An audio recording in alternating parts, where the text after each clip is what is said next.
तो मेरे political science achievers कैसे हैं आप सभी। आई होप दोस्तों आप सब बहुत अच्छे होंगे और बहुत मन लगाकर अपनी तैयारी कर रहे होंगे। तो दोस्तों आज मैं हाजिर हूँ आपके सामने प्रैक्टिस सेट नंबर 2 लेकर यूपीएचसीएससी असिस्टेंट प्रोफेसर एग्जाम की सामान्य ज्ञान वाला जो पोर्शन है जिसमें 30 क्वेश्चंस आने हैं उसका आज हम लोग प्रैक्टिस 2 अटेम्प्ट करने वाले हैं। तो चलिए दोस्तों बिना देर किए शुरू करते हैं हम आज का प्रैक्टिस सेट। और मुझे आप बताइएगा प्रैक्टिस सेट बहुत सारे लोगों ने देखा लेकिन किसी ने भी अपना स्कोर नहीं शेयर किया है, बहुत कम लोगों ने शेयर किया है। तो दोस्तों आप अपना स्कोर ज़रूर अपना शेयर कीजिएगा कि आपके कितने मार्क्स बन रहे हैं। ठीक है, चलिए देखते हैं, शुरू करते हैं। पहला क्वेश्चन पूछ रहा है निम्नलिखित में से कौन प्रभावी शिक्षण हेतु मूलभूत आवश्यकता है। ऑप्शंस हैं विद्यार्थियों के बीच व्यक्तिगत भिन्नताओं की अपेक्षा करना, पर्याप्त संसाधन और प्रौद्योगिकी, प्रारंभिक शिक्षण विधियों का प्रयोग और पाठ्यचर्यात्मक मार्गदर्शनों की दृढ़ संतति। तो क्या होगा इसका पहला राइट आंसर दोस्तों। तो इसका राइट आंसर आपका हो जाएगा ऑप्शन नंबर बी, पर्याप्त संसाधनों और प्रौद्योगिकी। ठीक है, चलिए अगला देखते हैं। ओजोन छिद्र का सर्वप्रथम खोज निम्न में से कहाँ हुई थी। उत्तर ध्रुवीय क्षेत्र में, दक्षिण ध्रुवीय क्षेत्र में, भूमध्य क्षेत्र में या फिर उष्णकटिबंधीय क्षेत्र में। तो क्या हो जाएगा इसका राइट आंसर दोस्तों। इसका राइट आंसर हो जाएगा ऑप्शन नंबर सी, यानी कि दक्षिणी ध्रुवीय क्षेत्र में। ठीक है दोस्तों, मैं इसे बहुत ज़्यादा एक्सप्लेन नहीं करूँगी। यहाँ पे हमारा टारगेट सिर्फ यही है कि हम कम समय में ये 30 क्वेश्चंस कंप्लीट करें और देखें कि हमारा कितना स्कोर बन रहा है। ठीक है, इसलिए मैं यहाँ पे बहुत ज़्यादा आपको कुछ भी एक्सप्लेन नहीं करूँगी। ठीक है, हम सिर्फ क्वेश्चंस करेंगे। तीसरा क्वेश्चन देखते हैं। निम्नलिखित में से किसके प्रभाव की दिशा प्रमुखता एक तरफा होती है। परामर्श देना, मार्गदर्शन प्रदान करना, शिक्षण या अधिगम। तो आपको बताना है किसकी एक दिशात्मक होती है। तो इसका राइट आंसर क्या हो जाएगा दोस्तों। इसका राइट आंसर हो जाएगा ऑप्शन नंबर डी, यानी कि तीसरे के लिए हमारा राइट आंसर हो जाएगा ऑप्शन नंबर डी। अधिगम जो होता है वो एक तरफा होता है। ठीक है, आगे बढ़ते हैं, देखते हैं क्वेश्चन नंबर 4। प्रयोगात्मक शोध आधारित अध्ययनों में सांख्यिकीय विश्लेषण के लिए निम्नलिखित में से किस चर पर विचार किया जाता है। निराश्रित चर, आश्रित चर, परिनियामक चर या नियंत्रण चर। तो क्या होगा चार के राइट आंसर। तो इसका राइट आंसर हो जाएगा दोस्तों ऑप्शन नंबर बी, यानी कि आश्रित चर। ठीक है, अगला क्वेश्चन देखते हैं। इंद्रिय अनुभव शोध में निम्नलिखित में से कौन सी विधि का प्रयोग होता है। पहला है आगमनात्मक विधि या अंतःप्रज्ञात्मक विधि, निगमनात्मक विधि या वैज्ञानिक विधि। तो इंद्रियानुभव शोध में किसका प्रयोग होता है दोस्तों। तो ये होता है आपका ऑप्शन नंबर डी, वैज्ञानिक विधि का प्रयोग। ठीक है, अगला क्वेश्चन है हमारा 6th। एक थीसिस शोध प्रबंध में चित्रबद्ध तालिकाएं रहती हैं, परिशिष्ट में, अंतिम अध्याय में, एक अलग अध्याय में या कि मूल पाठ में ही रहती हैं। तो इसका आंसर क्या हो जाएगा ऑप्शन नंबर डी, ये मूल पाठ में ही रहती हैं। ठीक है, अगला देखते हैं।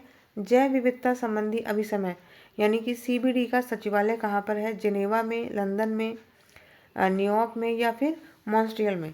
कहाँ पे है दोस्तों। तो आपको बताना है इसका राइट आंसर। इसका राइट आंसर हो जाएगा मॉन्ट्रियल में। ठीक है, अच्छे से याद कर लीजिएगा क्योंकि ज़्यादातर का जो है कहाँ पे है सचिवालय जिनेवा में है, लेकिन सीबीडी का कहाँ पे है।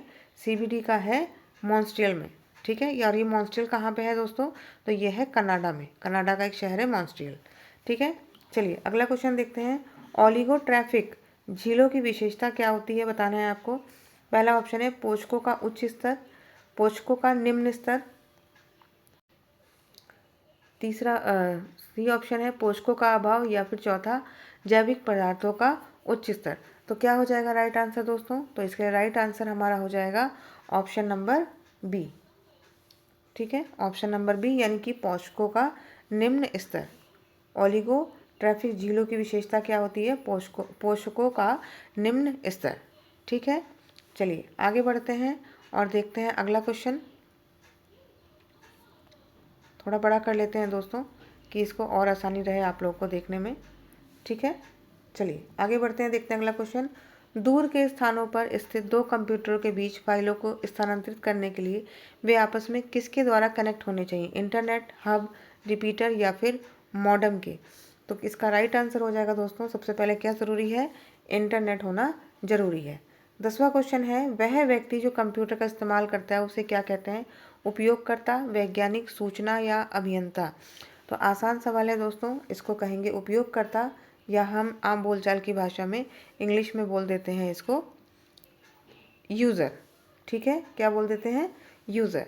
ठीक है, अगला सवाल देखते हैं। क्वेश्चन नंबर 11, स्टोरेज क्षमता जो है सबसे छोटे से शुरुआत करते हुए अनुसार मेमोरी इकाई के सही आरोही क्रम में हमें लगाना है। तो सबसे छोटे से शुरू करना है, सबसे बड़े में लगाना है। तो सबसे पहले क्या हो जाएगा हमारा? KB हो जाएगा। KB के बाद क्या हो जाएगा? MB हो जाएगा। MB के बाद क्या हो जाएगा? GB हो जाएगा। और GB के बाद क्या हो जाएगा? TB हो जाएगा। तो इसमें तो केवल 3 ही दिए हुए हैं। तो सबसे पहले हमें कौन सा हमारा कम मिल रहा है? KB, MB, GB। ठीक है, तो ऑप्शन नंबर 11 के लिए, क्वेश्चन नंबर 11 के लिए हमारा ऑप्शन नंबर जो है बी हमारा यहाँ पे सही आंसर हो जाएगा।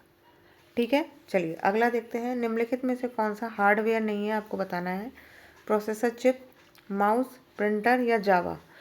इसमें से सॉरी, इसमें से कौन सा हार्डवेयर नहीं है, आपको ये बताना है। तो क्या होगा इसका राइट आंसर? इसका राइट आंसर हो जाएगा दोस्तों ऑप्शन नंबर डी, जावा। जावा क्या है दोस्तों? जावा एक लैंग्वेज है। ठीक है, आगे बढ़ते हैं, देखते हैं क्वेश्चन नंबर 13। डेटा संचार को चलाने वाले नियमों का समूह क्या कहलाता है? प्रोटोकॉल, RFC, मानक या फिर सर्वर। आपको बताना है अपना राइट आंसर क्या हो जाएगा 13 के लिए। तो 13 के लिए राइट आंसर हो जाएगा ऑप्शन नंबर ए, प्रोटोकॉल। ठीक है, डेटा संचार चलाने वाले नियमों को समूह को क्या कहते हैं? प्रोटोकॉल कहते हैं। क्वेश्चन नंबर 14 पे चलते हैं। सूची 1 को सूची 2 से मिलाना है। मैं इसको छोटा कर देती हूँ ताकि ऑप्शंस और क्वेश्चन आपको दोनों साथ में दिख सकें। ठीक है, चलिए क्वेश्चन नंबर 14 आपको बताना है। तो विटीकल्चर, मोरीकल्चर, पिसीकल्चर, ओलेरीकल्चर क्या है ये आपको बताना है। ऑप्शन नंबर क्या है इसका? इसमें देखिए ऑप्शन दिए हुए हैं। तो इसका सही उत्तर क्या हो जाएगा? तो इसका सही उत्तर हो जाएगा सबसे पहले ए के लिए विटीकल्चर किससे संबंधित है? तो ये अंगूर की खेती से संबंधित है। मोरीकल्चर किसे कहते हैं? तो मोरीकल्चर कहते हैं शहतूत की खेती को। ठीक है, मोरीकल्चर शहतूत की खेती को, विटीकल्चर अंगूर की खेती को याद रखेंगे। पिसीकल्चर क्या होता है दोस्तों? तो पिसीकल्चर होता है मछली पालन को क्या कहते हैं? पिसीकल्चर कहते हैं। ठीक है, और डी ओलेरीकल्चर क्या होता है? तो सब्जियों की खेती क्या हो जाती है? ओलेरीकल्चर हो जाती है। ठीक है, तो याद रखिएगा विटीकल्चर अंगूर की खेती, मोरीकल्चर शहतूत की खेती, पिसीकल्चर मछली पालन और ओलेरीकल्चर सब्जी पालन। तो इसके हिसाब से हमारा ए का चौथा, तो ए का चौथा पहले ये एक ही ऑप्शन में नहीं, 2 ऑप्शन में ए का चौथा दिया हुआ है। ठीक है, बी का तीसरा इसमें।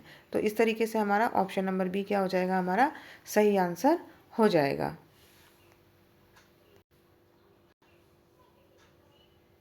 चलिए दोस्तों देखते हैं अगला क्वेश्चन। क्वेश्चन नंबर 15, निम्नलिखित में से किसने मार्लो मिंटो सुधार भी कहा जाता है?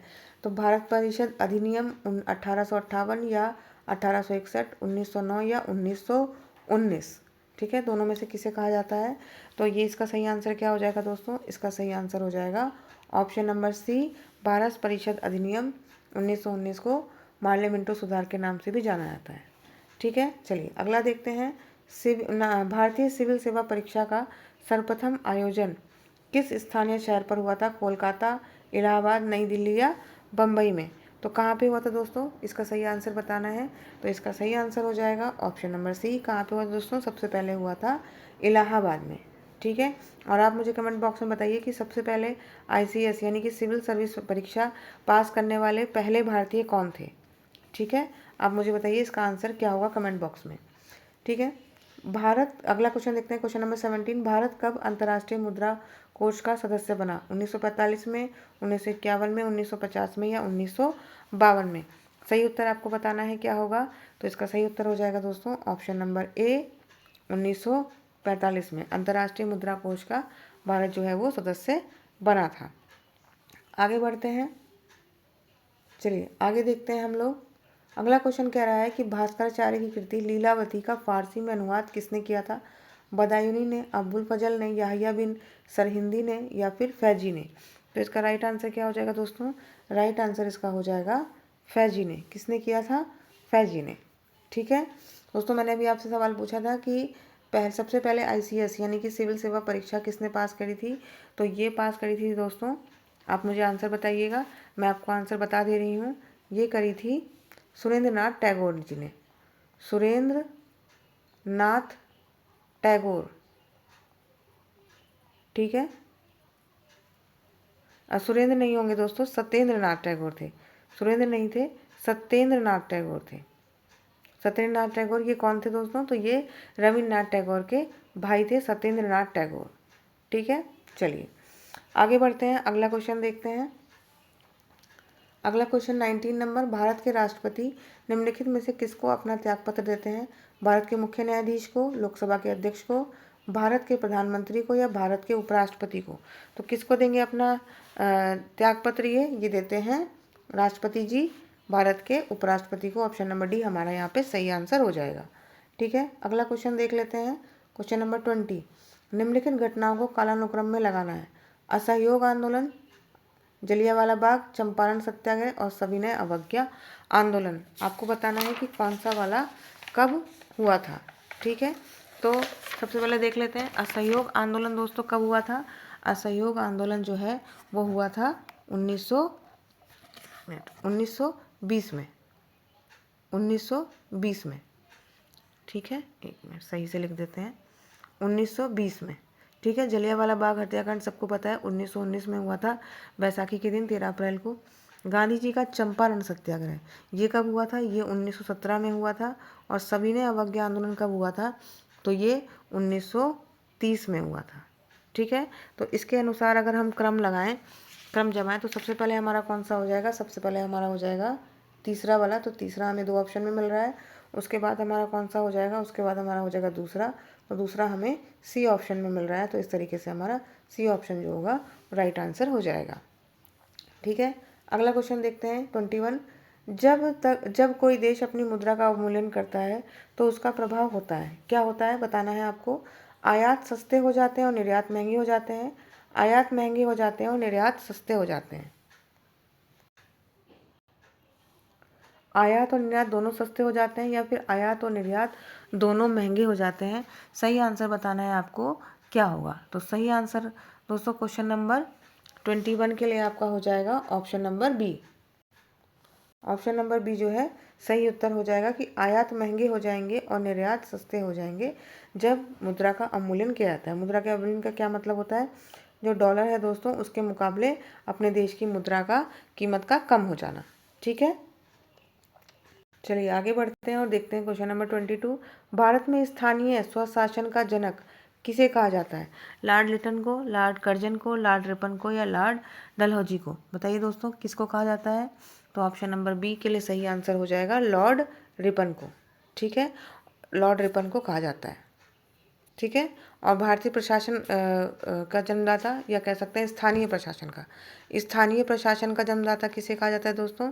तो स्थानीय प्रशासन का जन्मदाता कहा जाता है कार्नवालिस को, कार्नवालिस को, ठीक है। इन दोनों में कंफ्यूजन हो जाता है अक्सर बच्चों को, तो ध्यान रखिएगा कि स्थानीय प्रशासन का जन्मदाता जो था वो कार्नवालिस था, और स्वायत्त शासन का, स्थानीय स्वायत्त शासन का जन्मदाता जनक जो कहा जाता है वो किसे कहा जाता है? वो लॉर्ड रिपन को कहा जाता है, ठीक है। और ये किसे कहा जाता है? लॉर्ड कॉर्नवालिस को क्या कहा जाता है? भारतीय जो वो है प्रशासनिक सेवा कह सकते हैं जिसे, उसका जन्मदाता कॉर्नवालिस को कहा जाता है, ठीक है। तो आपको कंफ्यूज नहीं होना है, ध्यान रखना है सही उत्तर क्या होगा, ठीक है। चलिए आगे बढ़ते हैं, क्वेश्चन नंबर 23 देखते हैं। सम्राट हर्षवर्धन ने जिस स्थान पर राजधानी स्थापित की वह क्या था? पाटलिपुत्र, दिल्ली, कन्नौज या अयोध्या? तो आपको बताना है कि सम्राट हर्षवर्धन की राजधानी क्या थी। तो इसका ऑप्शन नंबर बी सही हो जाएगा, कन्नौज। हर्षवर्धन की राजधानी क्या थी? कन्नौज थी। दांडी यात्रा गांधी जी ने, अगला क्वेश्चन है क्वेश्चन नंबर 24, गांधी जी ने दांडी यात्रा कब प्रारंभ की थी? 12 फरवरी 1922 को, 6 अप्रैल 1930 को, 12 मार्च 1930 को, या 2 मार्च 1930 को? ठीक है, तो इसका सही आंसर क्या हो जाएगा दोस्तों? इसका सही आंसर हो जाएगा क्वेश्चन नंबर 24 के लिए आपका सही आंसर हो जाएगा ऑप्शन नंबर बी, 12 मार्च 1930 को। ठीक है, और आप मुझे बताएंगे कमेंट बॉक्स में कि इस दांडी मार्च के द्वारा उन्होंने कौन से आंदोलन की शुरुआत की थी। ठीक है, चलिए अगला देखते हैं। सूर्य से पृथ्वी की दूरी कितनी है? 93 मिलियन मील या 103 मिलियन मील, 93 मिलियन मील या उपयुक्त में से कोई नहीं। तो ऑप्शन नंबर ए यहाँ पे आपका सही हो जाएगा, 93 मिलियन मील। ठीक है, चलिए अगला क्वेश्चन देखते हैं। मुस्लिम लीग द्वारा किस तिथि को मुक्ति दिवस के रूप में मनाया गया था? ये डेट बहुत याद कर लीजिएगा दोस्तों, क्योंकि अक्सर ये सवाल क्वेश्चन जो है ये सवाल पूछा जाता है एग्जाम में। ठीक है, अगला है 22 दिसंबर 1939 को, 17 अक्टूबर 1939 को, 22 दिसंबर 1940 को। तो कब मनाया था मुस्लिम लीग ने अपना मुक्ति दिवस? तो ये बनाया था 22 दिसंबर 1939 को। ठीक है, 22 दिसंबर 1939 को 39 में क्या हुआ था, इन्होंने अपना मुक्ति दिवस जो है वो मनाया था। ठीक है, चलिए अगला सवाल देखते हैं। क्वेश्चन नंबर 27, भारतीय कृत्रिम अंग निर्माण निगम के प्रधानमंत्री दिव्यांश केंद्र का उद्घाटन अक्टूबर 2024 में कहाँ पे किया गया है? ठीक है, भारतीय कृत्रिम अंग निर्माण निगम के प्रधानमंत्री दिव्यांश केंद्र का उद्घाटन अक्टूबर 2024 में कहाँ पे किया गया है दोस्तों? सही आंसर क्या होगा आपका बताना है। ऑप्शन है वाराणसी, चंडीगढ़, पटना या देहरादून। तो सही उत्तर क्या हो जाएगा दोस्तों? सही उत्तर हो जाएगा 27 के लिए ऑप्शन नंबर डी, यानी कि कहाँ पे किया गया? देहरादून में किया गया है। अगला क्वेश्चन है 2023 में आईसीसी में सर्वश्रेष्ठ एक दिवसीय अंतर्राष्ट्रीय पुरुष क्रिकेट खिलाड़ी कौन चुने गए हैं? विराट कोहली, सूर्य कुमार यादव, ए और बी दोनों, या रविचंद्रन अश्विन। क्वेश्चन नंबर 28 के लिए क्या आंसर हो जाएगा आपका दोस्तों? तो इसका आंसर सही आंसर हो जाएगा विराट कोहली। विराट कोहली को आईसीसी 2023 में एक दिवसीय अंतर्राष्ट्रीय क्रिकेट पुरुष सर्वश्रेष्ठ खिलाड़ी चुने गए। ठीक है, अगला क्वेश्चन देखते हैं। क्वेश्चन नंबर 29, 27 अगस्त 2024 को भारत बायोटेक इंटरनेशनल लिमिटेड ने हैजा के टीके का क्या नाम रखा है? Matrix M21, matrix M, MVABN या हेलकॉल या फिर क्यूडेंगा। बताइए क्या हो जाएगा इसका राइट आंसर? तो इसका राइट आंसर हो जाएगा दोस्तों ऑप्शन नंबर बी, हिलकॉल। ठीक है, 29 के लिए ऑप्शन नंबर बी, हिलकॉल आपका सही हो जाएगा। और क्यूडेंगा क्या है दोस्तों? क्यूडेंगा भी ये डेंगू के लिए एक वैक्सीन विकसित की गई है दोस्तों, ये उसका नाम है क्यूडेंगा। ठीक है, इसको भी आप याद रखिएगा। आगे बढ़ते हैं, आज के प्रैक्टिस सेट का आखिरी क्वेश्चन देखते हैं। केंद्रीय मंत्रिमंडल ने सितंबर 2024 को पूर्व राष्ट्रपति रामनाथ कोविंद की अध्यक्षता में एक राष्ट्र एक चुनाव समिति का गठन किया है। यह समिति है अध्यक्ष सहित 8 सदस्यीय, 5 सदस्यीय, अध्यक्ष सहित 7 सदस्यीय या 1 सदस्यीय। ठीक है, आपको बताना है कि इस समिति में कितने लोग हैं। तो ये है दोस्तों अध्यक्ष सहित 8 सदस्यीय, यानी कि 7 सदस्य प्लस 1 अध्यक्ष है यहाँ पे, यानी कि अध्यक्ष को मिलाकर इसमें कितने सदस्य हैं? 8 सदस्य हैं। ठीक है, तो चलिए दोस्तों मुझे ज़रूर बताइएगा कि आपके 30 में से कितने क्वेश्चन सही हुए हैं, और अगर कम भी सही हुए हैं तो कोई परेशानी की बात नहीं है। जब आप इसको यहाँ प्रैक्टिस करेंगे तो आपको ऑब्वियसली वो क्वेश्चन याद हो ही जाएगा। तो अगर दोस्तों आपको वीडियो अच्छा लगा हो तो आप इसे अपने दोस्तों के साथ शेयर कीजिएगा। ठीक है, शेयर कीजिएगा, वीडियो को लाइक कीजिएगा, और अगर आप चैनल पर नए हैं तो चैनल को सब्सक्राइब कीजिएगा। ठीक है दोस्तों, मैं मिलूँगी आपसे अगले वीडियो में अगले अच्छे कंटेंट के साथ, ताकि आपकी तैयारी अच्छी तरीके से चलते रहे दोस्तों। तब तक के लिए नमस्कार, धन्यवाद दोस्तों।